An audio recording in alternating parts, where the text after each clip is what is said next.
委会主委邱泰三上午到立法院就小三通议题进行专案报告。不过外界关注，日前失联的陆军金门上兵到底人在哪里？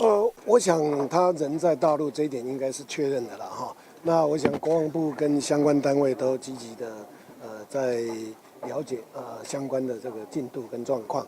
那我们陆委会跟海基会呢，也透过原有的协商机制，只要有任何的国人在大陆呢，那情况不明的话，我们都会透过相关的机制呢，向对方呢来做确认。邱泰三证实，这名上兵人在中国大陆，详细情况还在调查当中。至于他若不能如期返台，是否被认定为逃兵？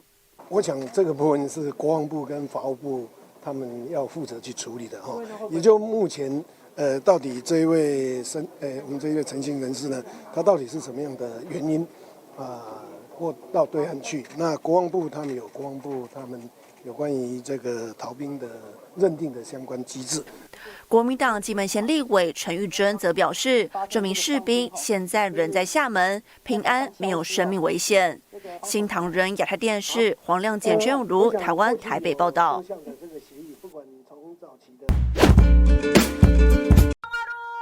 South Korean peace activists have cried out over the weekend for an end to the war exercise with the United States, as it was feared to escalate military tensions on the Korean peninsula and in the region. Hundreds of peace activists gathered near the presidential office in central Seoul on Saturday to demand the stopping of the Freedom Shield, the South Korea-U.S. joint military exercise that kicked off on Monday and will last for 11 days until March the 23rd. The protesters marched about 3.6 kilometers in line to a plaza beside the Seoul Metropolitan Government Building, where thousands more joined the protest rally. 긴장을 고조시킵니다. 미국은 북을 대상으로 한 대규모 한미연합 군사훈련을 한반도에서 전개하고 있는데요.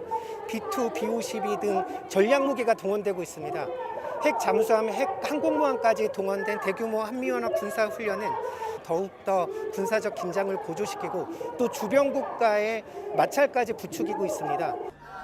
The peace rally and march were organized by Korea Peace Appeal, a campaign to officially end the 1950 to 1953 Korean War by collecting 100 million signatures. "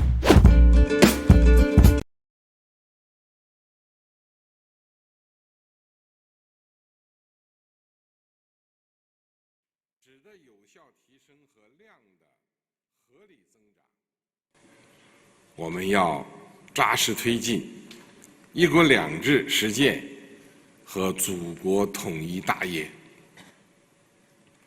推进强国建设，离不开香港、澳门长期繁荣稳定。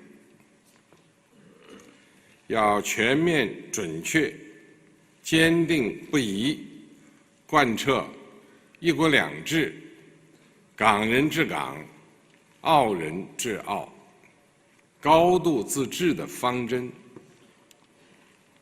坚持依法治港治澳，支持香港、澳门特别行政区发展经济、改善民生，更好融入国家发展大局，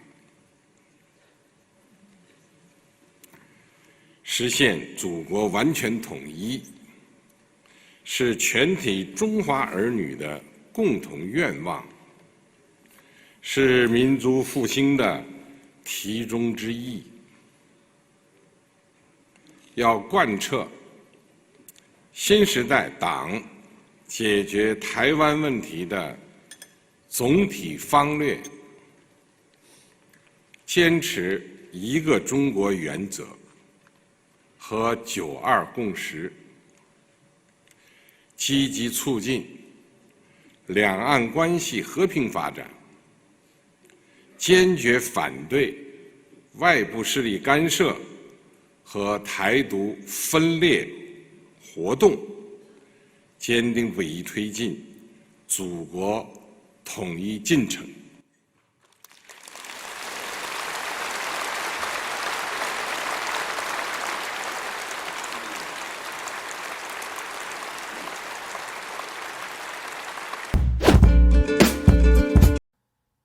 在美韩自由护盾军事演习前夕，北韩12日从一艘潜艇上试射了2枚战略巡弋导弹。南韩参谋长联席会议表示，军方处于高度戒备状态，并分析，若北韩成功实现核弹头小型化，可能搭载在这次试射的战略巡弋导弹上。어제 우리 군은 어제 아침 북한 신포 인근 해상 북잠수함에서 시험 발사한 미사일을 포착하였으며。分析认为，北韩实施水下射弹演习，可能意在反制韩美13日启动的自由护盾大规模联合演习。军事专家们认为，北韩潜艇的攻击能力进一步得到提升，战略巡弋导弹射程达到1500公里，意味着韩国全境和驻日美军基地均在其打击范围之内，同时验证遏制核战争的手段能在多个空间随时启动。 우리의 연례적이고 방어적 훈련을 북한이 도발의 명분으로 삼는 데 대해 매우 유감스럽게 생각합니다. 북한은 한반도의 긴장을 고조시킴으로써 얻을 수 있는 것은 아무것도 없다는 점을 깨닫기 바랍니다. 13日，南韩和美国军队展开为期11天的联合演习，是5年来最大规模。在此之前，南韩也和美国特种部队进行了柚木刀军演。首尔市长吴世勋也呼吁，南韩也应该打造核武，借此加强对北韩的防卫震慑力。新唐亚太电视国际新闻组张俊明编译。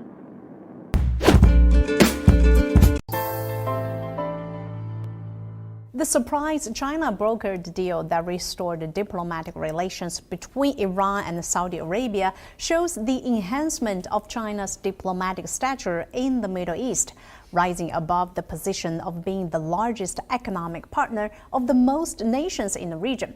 While Iraq and Oman had also been involved in the mediation since 2016, the agreement was finally signed in Beijing after 4 days of talks. Ties have been re-established between the two countries, and embassies are set to reopen within 2 months, and a meeting between their foreign ministers is also planned. China's senior diplomat Wang Yi said these successful negotiations are a victory for dialogue and peace. And for China, he said, the talks are an example of what can be achieved under the Global Security Initiative proposed by Chinese President Xi Jinping. China's efforts were also supported by the international community. UN Secretary General Antonio Guterres welcomed the deal. Pakistani Foreign Minister said the deal shows the leadership role that China is playing on the world stage, focused on uniting rather than dividing, encouraging disputes resolutions rather than perpetual disputes. Well, down the road, the future of Middle Eastern countries is in their own hands, escaping the U.S. long-term jurisdiction. China and countries in the Middle Eastern region respect one another and are equals. China is not superior to others and does not interfere in other countries' internal affairs. The Biden administration, on the other hand, reduced its investment in the Middle East to the lowest since the Cold War. More importantly, the withdrawal of American troops from Afghanistan and the abandonment of the pro-American Afghan government are also a telling lesson to Biden's regional allies about the unreliability of the United States. Last December, President Xi attended the first China-Arab State Summit in the Saudi capital Riyadh. During the event, the parties agreed to build what they described as a China-Arab community with a shared future in the new era, meaning closer economic and political cooperation. China's Arab policy paper from 2016 still provides a good reference for the country's priorities in the region. The key is the 1+2+3 cooperation pattern. Energy cooperation is at the core. Infrastructure construction and trade and investment facilitations are the two wings, and breakthroughs are anticipated in the areas of nuclear energy, space satellites, and green development. Naturally, there is a gap between vision and implementation, and China is still in the capacity building phase. Still, it is important to acknowledge China's strategic position in the field of conflict resolution. The recent proposal for a peace process to end the Ukraine crisis is just the latest example of efforts in that direction. Amid rising tensions with the U.S., Beijing remains very active and increasingly effective in its outreach in the Middle East. Well, I was honored to witness another one of China's diplomatic victories in the Middle East region, where the U.S. has long been the dominant power broker. What the hope is that what follows now is more cooperation and trade and less conflict and weapon sales.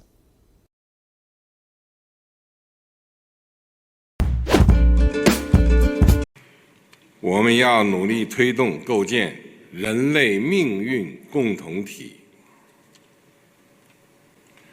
中国的发展惠及世界，中国的发展离不开世界。我们要扎实推进高水平对外开放，既用好全球市场和资源发展自己，又推动世界共同发展。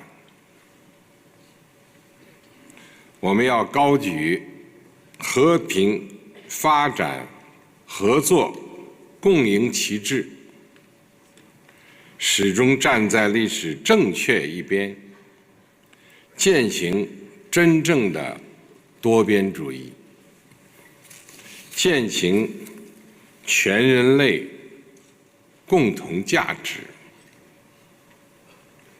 积极参与全球治理体系改革和建设，推动建设开放型世界经济，推动落实全球发展倡议、全球安全倡议，为世界和平发展增加更多稳定性和正能量，为我国发展营造良好国际环境。